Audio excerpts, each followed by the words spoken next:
Beautiful. So welcome everyone to class 29 of the Biblical Foundation of Genesis, the book of beginnings.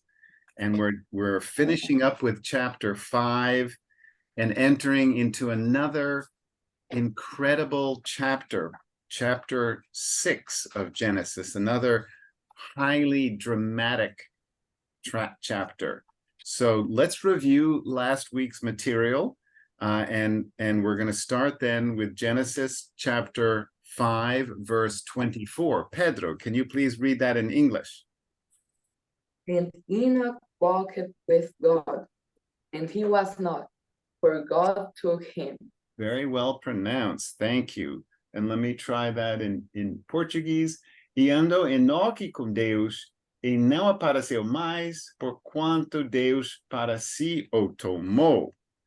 So, Lucas, can you please read question A in English?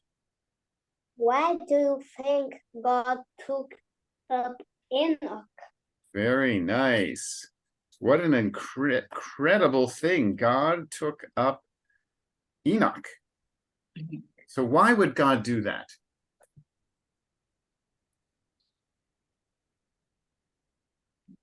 Because God was the friend of Enoch. Enoch was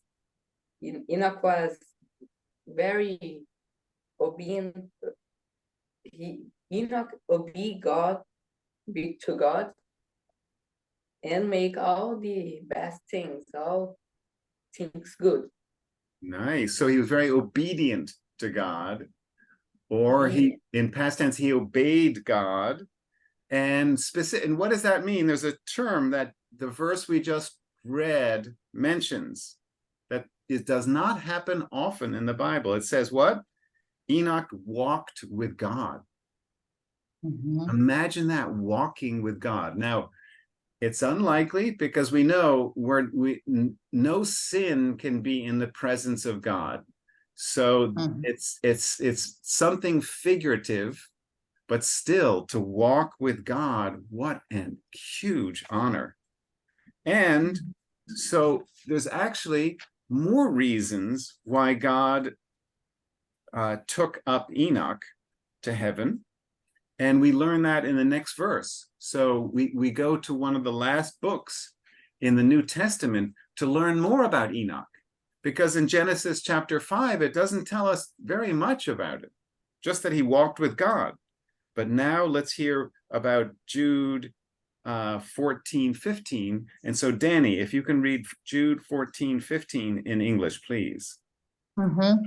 And Enoch also, the seventh from Adam, prophesied of these, saying, Behold, the Lord cometh with 10,000s of his saints to execute judgment upon all, and to convince all that are ungodly among them of all their ungodly deeds, which they have ungodly committed, and of all their hard speeches, which ungodly sinners have spoken against him. Thank you, Danny. Very good. A couple of just emphasis on words. It's instead of it's saints. Instead, I think you said saints, so it's saints. Very open. And then also saints. Yeah. Saints. No, so not sent, but saints. Saints. Okay. And then the emphasis is on judgment. I think you said judgment. So judgment. Judgment. Very good. Let me try this in Portuguese.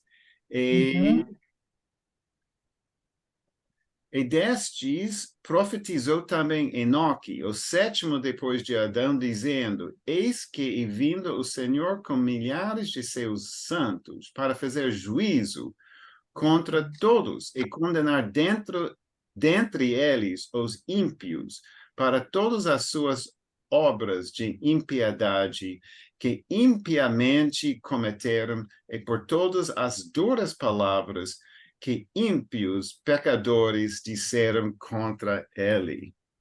Wow. Okay, in English, how many times does Enoch say the word ungodly, ungodly, ungodly, ungodly? And so Enoch was a tough prophet from the sound of it. But let's look in some detail. Pedro, can you please read question B in English?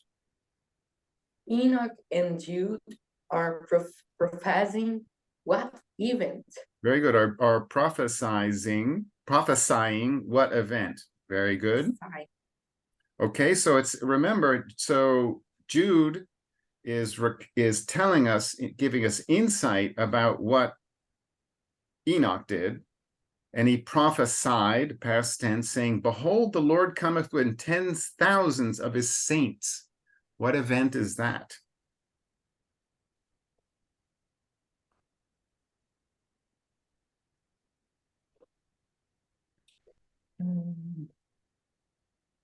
Jesus.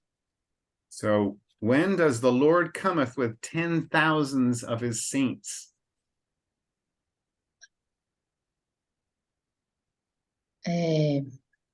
Maranatha. So, well, remember the Arrebatamento, but I don't know in well, English. okay, that's rapture, but Rapture. but it doesn't sound he's coming for 10,000. And I agree. The Bible uses 10,000s as a figurative speech of many, many. I think it's fair to say this is millions upon millions. It doesn't say he comes for them, but he comes with 10,000. So many 10,000s of his saints. So when does he come with his saints? When he With the angels. Then when Jesus came again. Or when he comes again. Came is past tense. So that event is not yet. So when he comes again, and so it comes again. So the first time he came was the first coming, and this will be the second coming. And let's look at the next verse because it tells us, it gives us more details about that event. So Lucas, can you please read the mystery book, chapter 19, verses 13 to 14 in English? And he was clothed with a vesture dipped in blood, and his name is called the Word of God. And the armies which were in heaven followed him upon white horses, clothed in fine linen, white and clean. Very good, Lucas. Now, remember, English is irregular, and so it doesn't always go by the rules. And so instead of fine linen, it's fine linen. Okay, as if there were two N's. Okay, because L-I-N-N-E-N, it's clear that the I is closed. As it's written, it's not clear that the I is closed. In fact, one could make the mistake that, oh no, it's that's a sign in the verb or the noun line. It would be, okay, so the silent E makes the I open, but it isn't. This is linen. Okay, so and then also in the first line, a vesture dipped in blood. And I think you said blood. Two O's normally would be oo or more open I, but English is irregular, and the way this is pronounced is blood, okay, which is a more closed O. So let me try that in Portuguese. 13 and 14. Estava vestido de uma veste tingida em sangue, e o nome pelo qual se chama é a Palavra de Deus. E seguiram-no os exércitos no céu em cavalos brancos e vestidos de linho fino, branco e puro. So, first of all, who are those armies? Armies. And the armies which were in heaven. Armies is angels, no. Angels. Hmm. Army. So White horse. remember, Jude talks about with 10,000, when the Lord cometh with 10,000s of his saints. Are angels saints? No. No. So the armies which were in heaven. So who are all the people in heaven with Jesus Christ before the second coming? People who was dead when he resurrection. No, when he's Well, it's No. us, the church. Oh, Okay, ah, because the mhm. rapture occurs at the beginning of the 7-year tribulation period. We are up in heaven. We actually have the marriage feast. All right, so the bride marries the lamb, and then at the end of the 7 years, we come riding back down behind Jesus Christ in victory at the end of the tribulation period. So, so we are the armies, and praise the Lord. And so what book is this in? It's not a mystery book. Which book is this verse from? Revelations. Absolutely right. Excellent, Lucas. Okay, so Danny, can you please read question C in English? Sure. Why do many believe Enoch must return to earth to die? Okay, very good. It's Enoch. Remember in English, the Enoch. emphasis up front. Enoch. Enoch. Okay, Mhm. what do you think? So it says that God took Enoch up to heaven. It doesn't say Enoch died and was taken to heaven. It says it took him up to heaven. And why do many believe that Enoch must return to die, to earth to die?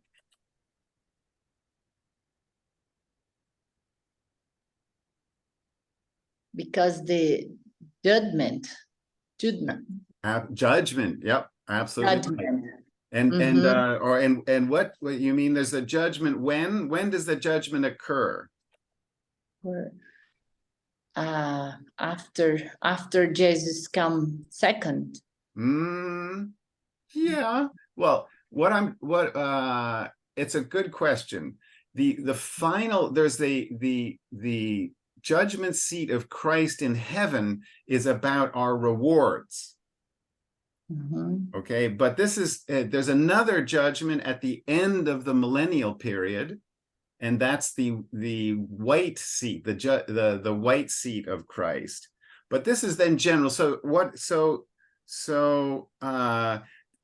The Bible here is talking about judgment in general, and it happens after death.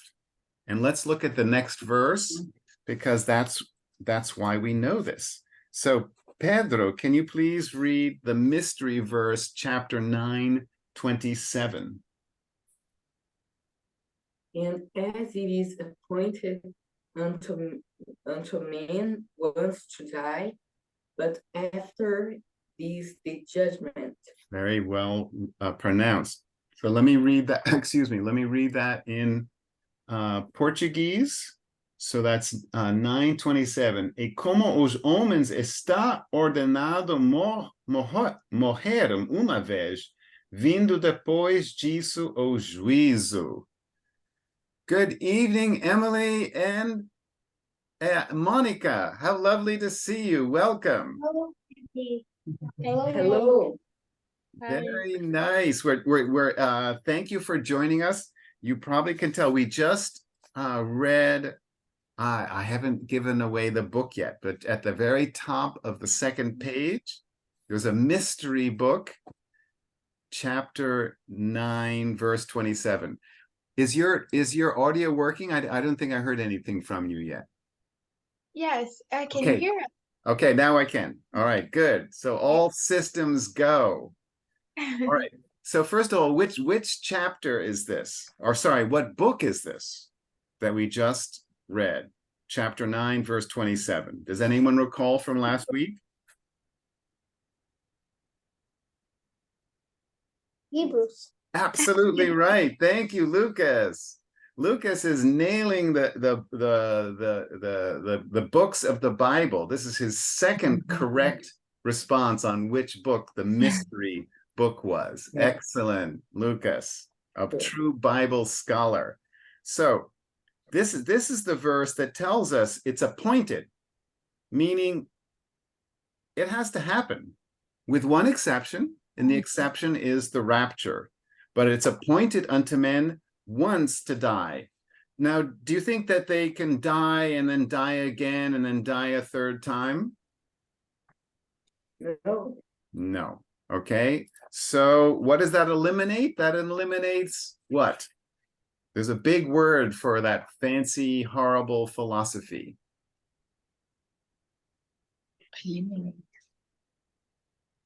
If you only die once, what does that eliminate? Reincarnation. Thank you. Okay. And remember, reincarnation is fundamental to Hinduism. So Eastern mysticism, even New Age. So so the Bible in one verse eliminates that as a possibility. And the verse continues, Hebrews, that as it is appointed unto men once to die, but after this, the judgment. Okay, so from the sound of it, unless we are taken to the Lord first in the rapture, we all have to die, and after that is the judgment, good or bad. All right, but it happens once.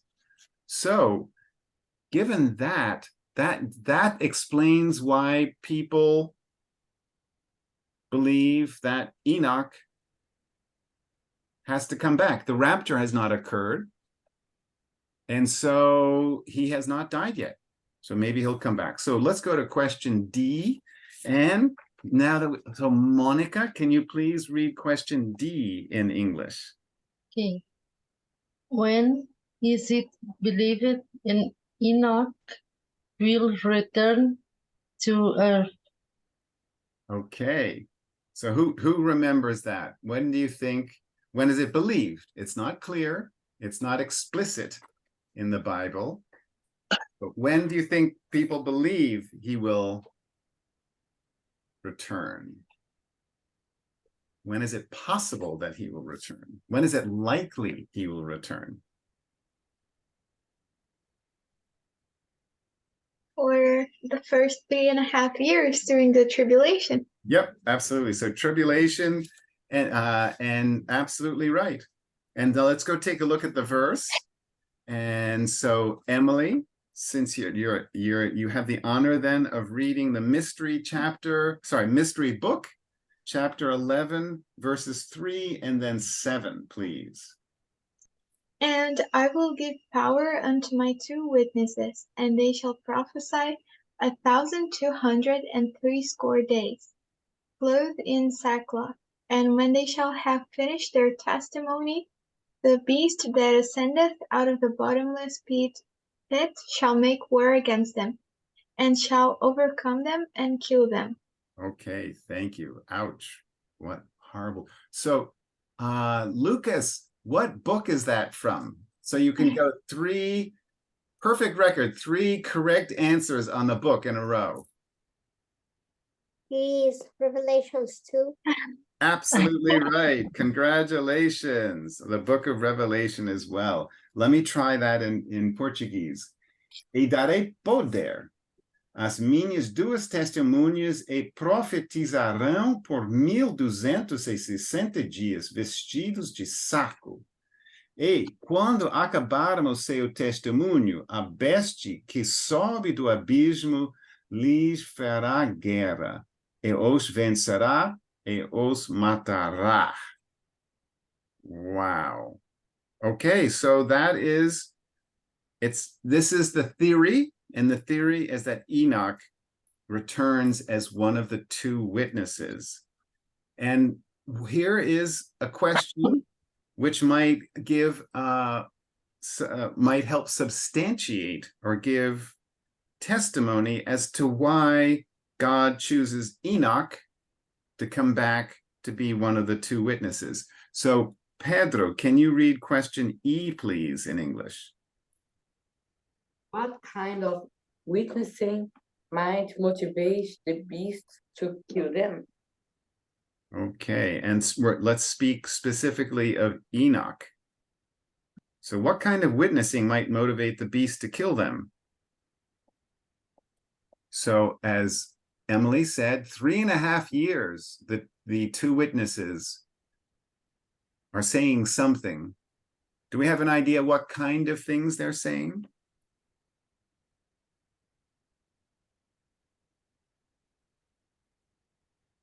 The book of Jude, right?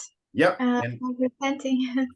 Absolutely right, Emily, and very good. You recalled, even though you did not read, we read that verse again before you just came online, and absolutely right. Jude 14:15, he gives us more details about Enoch's life and how he walked with God, and it's a very tough talk. Very tough prophecies to execute judgment upon all, to convince them that all are godly, that all are ungodly among them, of all their ungodly deeds, which they have ungodly committed. So perhaps this is exactly the same message that Enoch will be giving from Jerusalem on worldwide television for 3.5 years. Okay, so wow. Okay. How amazing. So, Lucas, can you please read Genesis chapter 5, verses 28 to 29, please? And Lamech lived 182 years, and begat a son, and he called his name Noah, saying, This name shall comfort us concerning our work and toil of our hands, because of the ground which the Lord hath cursed. Beautiful, Lucas. One thing, I think you said Lamech, but it's Lamech. All right, so the emphasis comes up in English sooner. So very good. So let me try that in Portuguese, 5:28, 29. E viveu Lameque 182 anos e gerou filho, a quem chamou Noé, dizendo, Este nos consolará acerca de nossas obras e do trabalho de nossas mãos, por causa da terra que o Senhor amaldiçoou. Ouch. Amaldiçoou. Amaldiçoou. Thank you. All right. So, Danny, can you please read question F in English? Why does Lamech, how can I say? Lamech prophesy this about his son Noah? Okay, a tough question. And it's, excuse me. God bless you. Bless you. Thank you. All right, so this is not information that's readily found in the Bible, but as we discussed last time, most Old Testament names in Hebrew originally signify something, and we're told that Noah signifies rest. Okay, so this is a clear prophecy, all right, because Lamech is saying that his son, same shall comfort us concerning our work and toil of our hands. So this is one of the first prophecies in the Bible. Okay, so very interesting. And so let's see. I read somewhere also that what this seems to apply is restitution. And interestingly, restitution has rest as the first part of the word. The idea of being restored. Restored also has rest. So there's something about returning to how we were meant to be is returning to rest. Okay, so let's go to some new verses. So we're going to continue our study with some new material and then continuing in the order as I see you. So Emily, can you please read Genesis 6:1 in English? And it came to pass when men began to multiply on the face of the earth, and daughters were born unto them. Thank you. E aconteceu que, como os homens começaram a multiplicar-se sobre a face da terra, e lhes nasceram filhas. So, Monica, can you please read question 1 in English? What kind of growth in population was there, and why? Okay. So, when I ask what kind of growth in population was there, I'm asking what about growth? It's like what how fast, slow, normal was it? Fast. Fast, exactly right. Why? The giants, because The giants? Not yet. We haven't got. I haven't seen any giants yet. We're getting there. mhm. They grew. Yeah, let the giants rest. This is they're still Genesis, yes, that's right. okay. So why is the growth in the population very fast? Well, we discussed some of this before. Because the genealogy, because they need to pass generations, about the generations, or True. But I'm asking Oh. why is the growth fast? Any ideas? The climate. Go ahead, Pedro. Because they live it very long. Exactly right.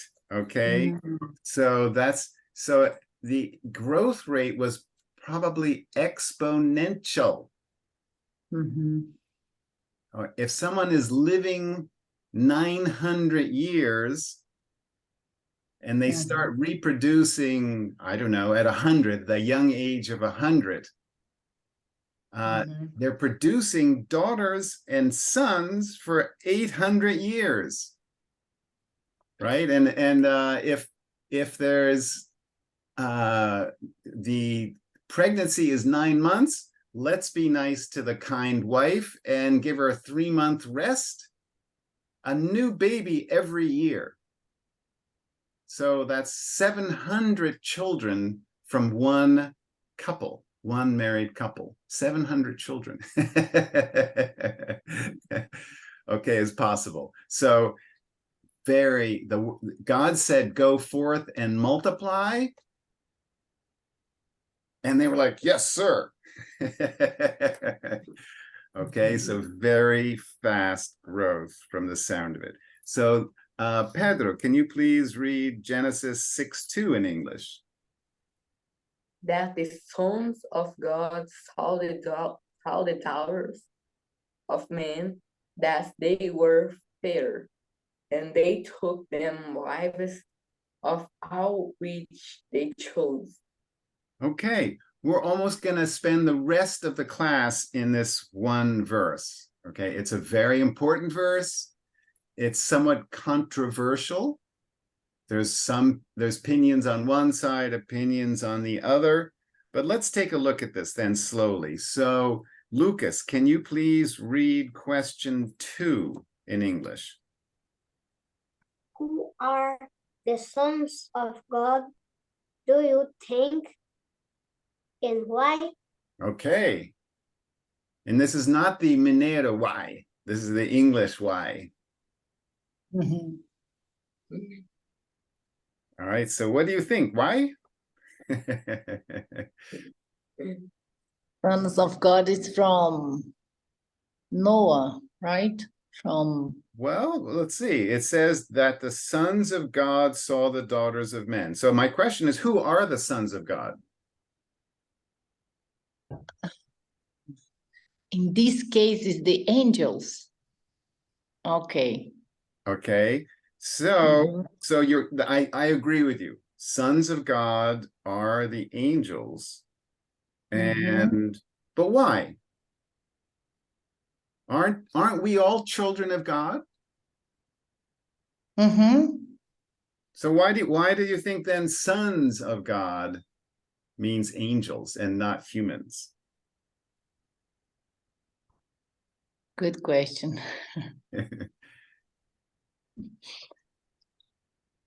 Wow. Emily, Monica, what do you think?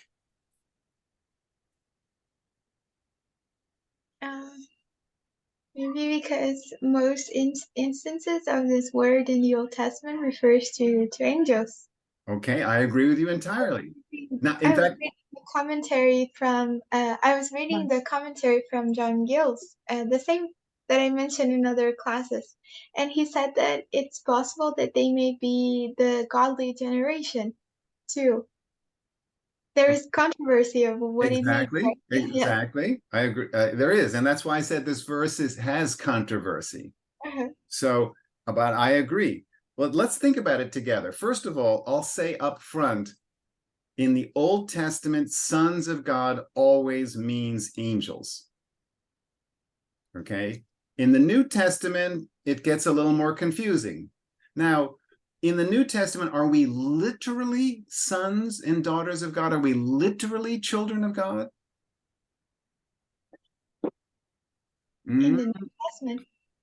In the New Testament, in the church, as Christians, are we literally sons and daughters of God? I think so. Well, okay, let's put, were we born from God? No. No. Okay. So spiritually, figuratively, okay, we certainly are. Okay. All right, so that's where the confusion comes in, because we are children of God, and the children of God are those who are spiritually reborn and now have an intimate relation with our Creator. But in the Old Testament, that there's not that confusion. And sons of God, I believe, always refers to angels. And let's think of this together. Look, who were literal sons of God? Literal. Adam. Agreed. Exactly right. Okay, so Adam was created directly by God out of the dust. And then who's the next person who was literally, I won't say created, but who is a son of God? The next? Eve. Eve, no. Well, okay, that's yes, maybe. All right, but Okay, Christ. she came out of the rib. Jesus Christ, exactly right. Who's also known as the second Adam. And because he is, and what is he called famously in pure and preserved Bibles? Modern Bibles tend to edit this verse. He's often called the only begotten Son. Begotten, which is like synonymous with born. The only begotten Son of God. Okay, modern Bibles take out the word begotten. So yes, so in the Old Testament, Adam, all right, and here's the other question. We're thinking of human beings, but were other beings directly created, born by God?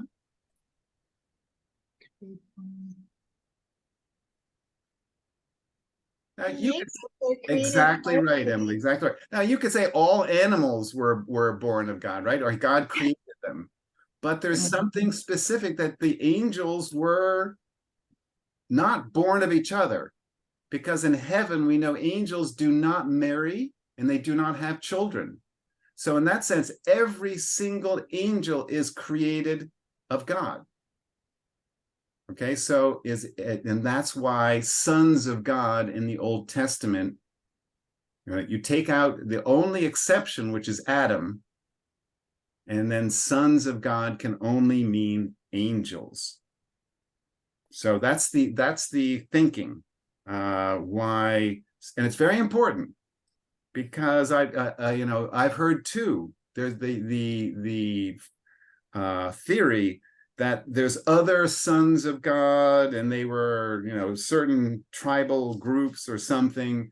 I don't believe that to be the case. And let's go look at it, because it's so interesting what happens. So that was Pedro Lucas. Danny, can you please read question 3 in English? 3. What is the likely meaning of fair in this verse? Okay. What do you think? Now, in English, fair can be kind of like fair hair, like Emily and Monica. Okay, fair hair is not like blondish. So fair can mean lighter colored. Is that what it means here? That the daughters were all blondies? No.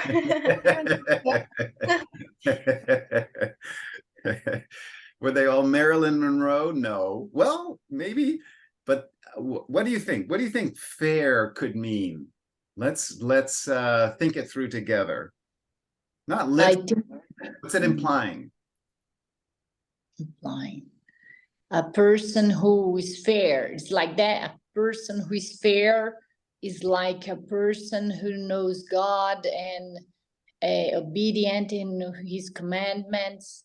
Absolutely right. You know what, Danny, you're absolutely right. That's another meaning of fair. Fair versus unfair, just versus unjust. All right. But I think this is, remember, the sons of gods, the angels, saw the daughters. Are there any female angels? First of all, let's start out. Are there any female angels? No. No. Okay. So let's get that straight. So it's a whole bunch of boring men up in heaven at first, okay? So it's just the male angels, male, boring, boring, boring, boring. And God creates what? A female woman, a female man, a woman. And so these angels are looking down on what God has done, and they say, those daughters, wow. Like, it's not just, oh, they're nice. I think this fair is an understatement. Okay. From the context, it sounds to me like fair means drop dead beautiful. Okay. And drop dead is a slang. I can't spell. There we go. Okay, very beautiful. And we can imply that in the context, because let's see what happens. Okay. Ben. Yes. I'm sorry, I have to go now. Sorry about that. No, you mentioned. Thank you for joining us. I have a live through the Instagram at 9 p.m. The only time that the person who can schedule with me. But thank you so much, everyone. Good to see you all. Great to see you, Danny. Have a nice live. See you. Bye. God bless you. Bye-bye. Okay. All right, so let's go to Monica. Monica, can you please read question 4? Okay. Just a minute. Here. Does took them wives mean they married before God?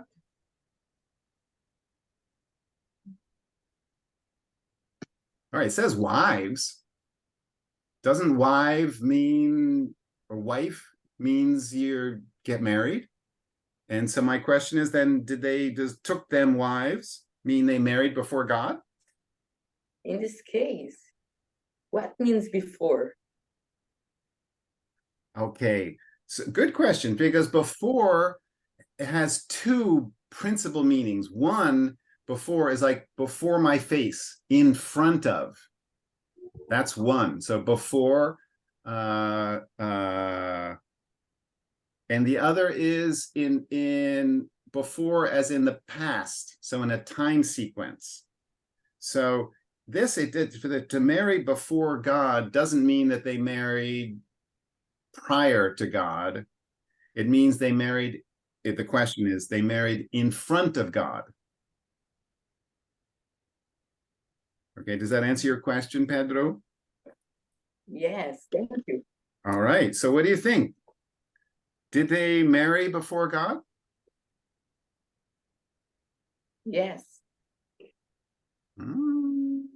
Well, that sounds pretty good. If they married before God, then they had a pastor, they gave a ring, they had like, you know, and they found a house, and then they started having children. Is that what happened between the angels and women?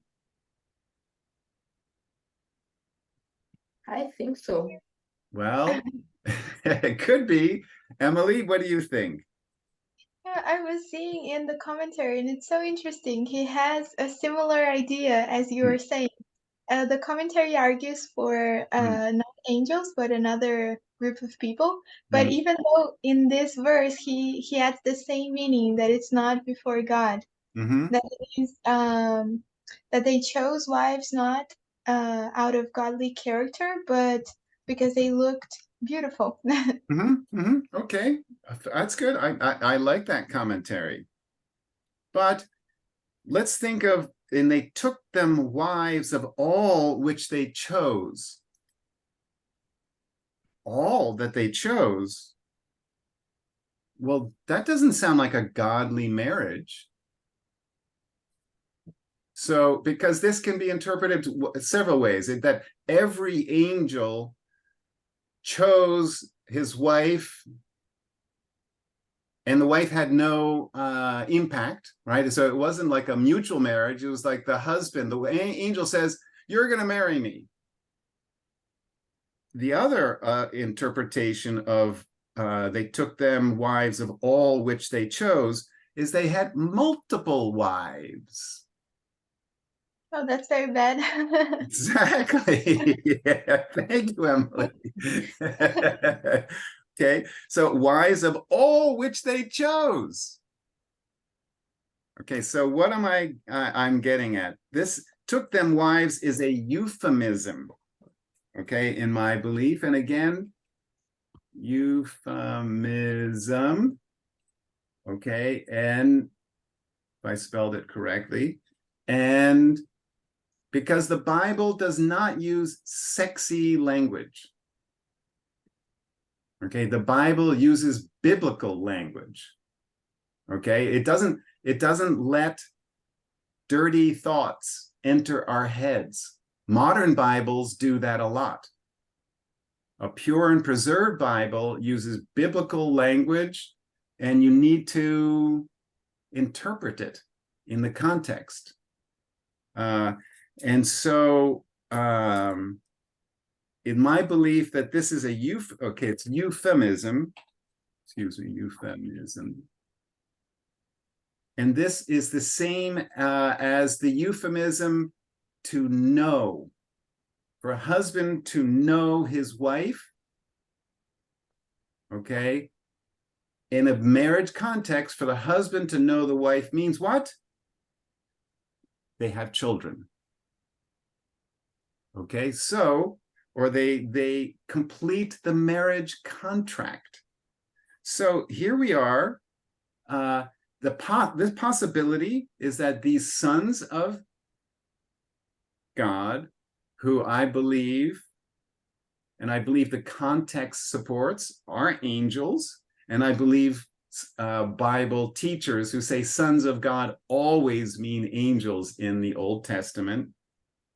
And so they looked at the daughters of men like this. And what did they do? They rebelled. They wanted those women. They rebelled out of desire. Okay, and so they took wives, and took is a somewhat aggressive term, to take a wife. It's not to romanticize, beguile, engage. It's take. Okay, they take wives, and all of which they chose.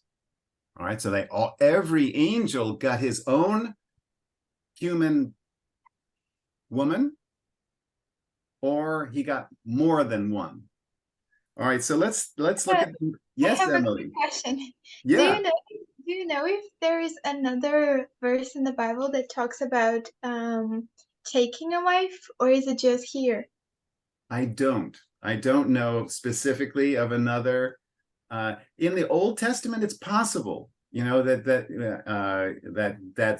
take is used in that, but it doesn't sound to me like it is a cooperative agreement when it's take. Yes, Okay. it sounds strong, take. Right, exactly. So in the Old Testament, I think there might be cases where, remember, the Jews are told to go and kill all of a tribe, and they saved the cattle and the women, and they took wives.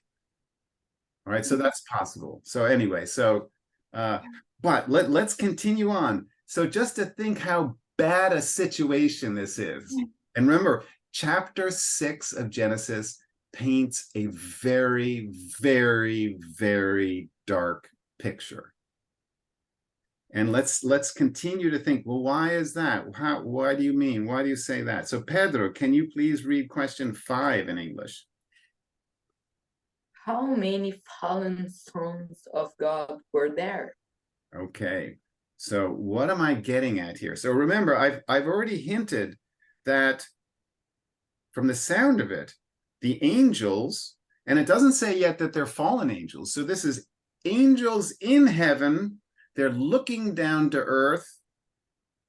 The daughters of men are, wow, drop dead beautiful.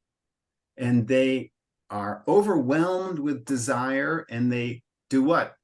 They come down from heaven to earth, and they take wives. Now, how big a problem was this? So the question is, question 5, how many fallen sons of gods were there? Or how many fallen angels were there?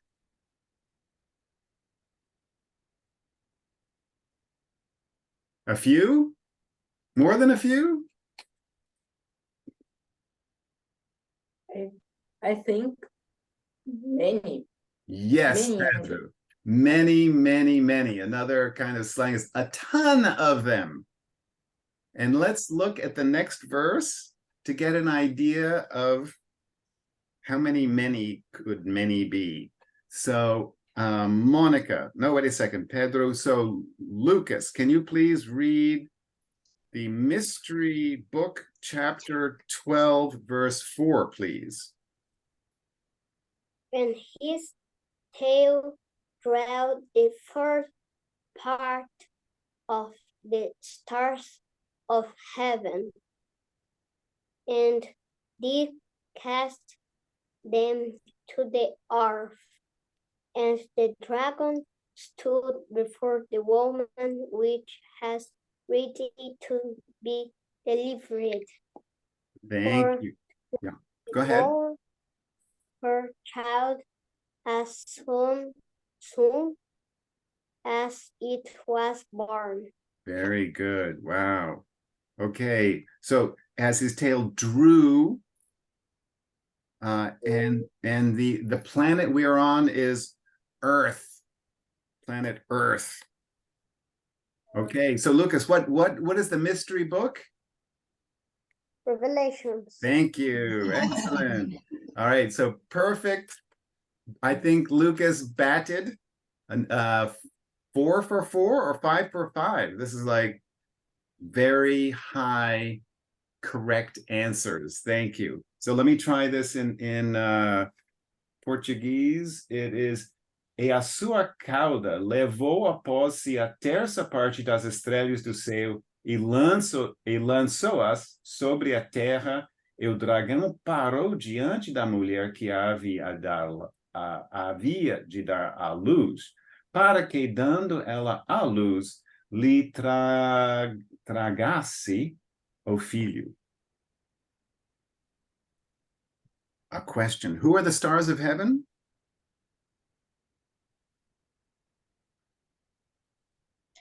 The angels. Agreed. So we're saying sons of men in the Old Testament are always angels, and stars of heaven, I think in the New Testament, maybe sometimes in the Old Testament, refers to angels. And so when it says his tail drew, it's talking about the dragon, and we know who the dragon is, right? The devil. And so if he drew a third part of the angels in heaven, how many angels are there in heaven?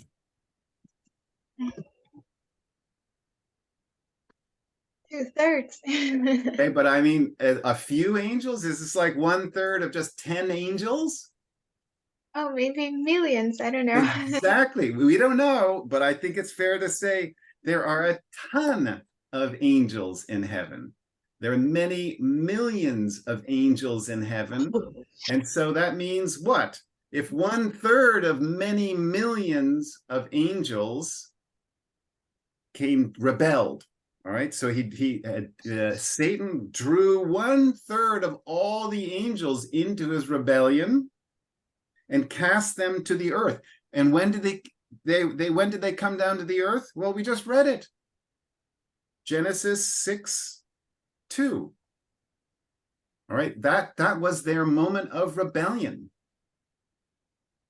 So so many millions of sons of God, or in this case, fallen angels, came down to earth, and they each had at least one wife, or maybe they had many wives.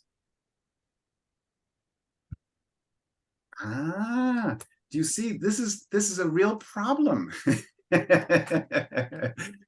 I'm glad I was not a poor,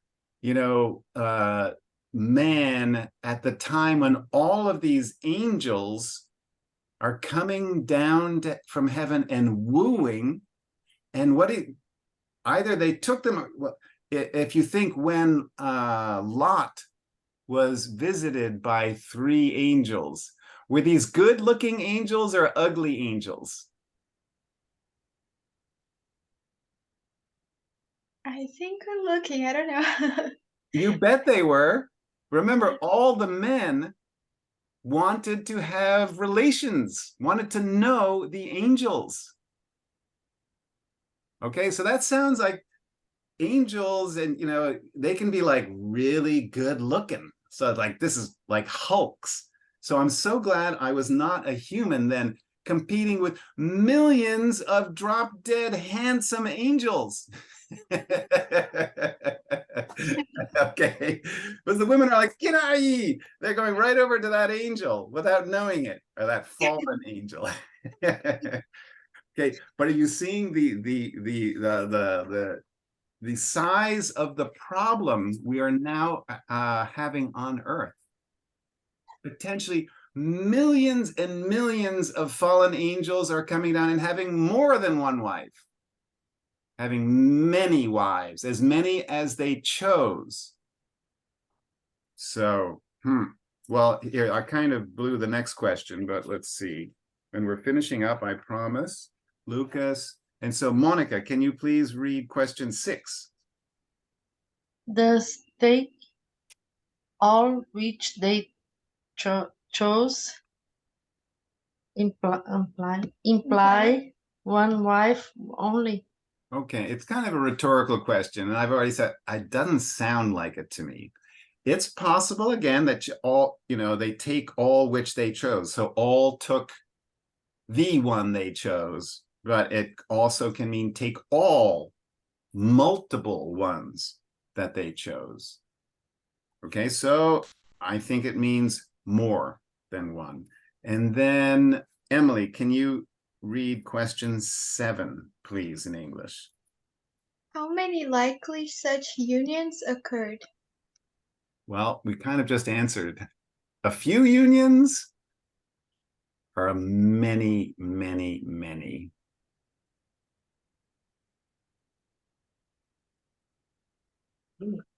Many. Okay, so here's another fun word in English. Since we don't know how many millions, we say zillions. When it's like many, many, we have no idea how many millions. Zillions. Okay, so while in the first 5 chapters, not the first 5, but really the first 4, no, the first 5 chapters of the Bible, men obeyed God's command to go forth and multiply. And so we just speculated that Adam could have had 800 children. He lived to 937, if I recall. And he could, hey, it implies that they could have children for almost their entire life. So the earth was getting very quickly populated with mankind. But what happens? The fallen angels. So this is a consequence of the original sin, because before the man's original sin, and I can't give you the exact order, but the angel, Satan sinned. He rebelled. Okay, because Satan in chapter 3 is already in rebellion. Okay, so in chapter 3 of Genesis, Satan is already in rebellion. Now we learn in chapter 6 that he gets and we learn from Revelation also, about 1/3 of all the angels in heaven enter into his rebellion. And maybe they already were in rebellion before, okay, in the sense they already were following Satan. I don't know. But then in chapter 6:2, they came down to the earth. And so here we now have the possibility that many, many millions of what? Half humans and half angels are born. Okay, and we'll look into what that looks like in the next class. All right, but are you starting to get an idea why some very bad things happen in chapter 6? Okay, the world has just been changed radically. Okay, the world has just changed radically for the worse. So, any questions or comments in English?